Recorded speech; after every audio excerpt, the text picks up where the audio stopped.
on June 28, 1709, near the city of Poltava in modern-day Ukraine. For nearly a decade, King Charles XII of Sweden had dominated Europe. His armies had crushed one enemy after another, and many believed Sweden's warriors were unbeatable. But waiting for him was Peter I, Tsar of Russia. A giant of a man who had spent years rebuilding his army for one purpose: defeating Sweden once and for all. After a brutal winter, the Swedish army was exhausted, short on ammunition and far from home.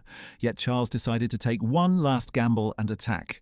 Meanwhile, Peter had built a line of fortified redoubts, small forts designed to break any Swedish assault before it could reach the main Russian army.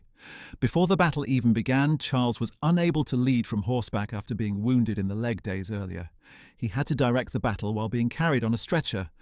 At dawn, the Swedish soldiers advanced through smoke and musket fire. Their plan was to rush past the Russian forts and strike Peter's main army. But confusion spread. Some units attacked the forts, others marched past them. The Swedish attack lost its momentum.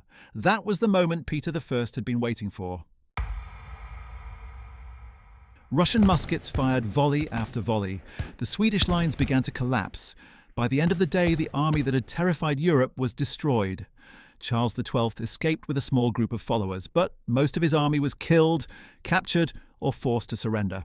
And in a single day, Sweden ceased to be Europe's dominant military power, while Peter I began building the Russian Empire that would shape Europe for centuries.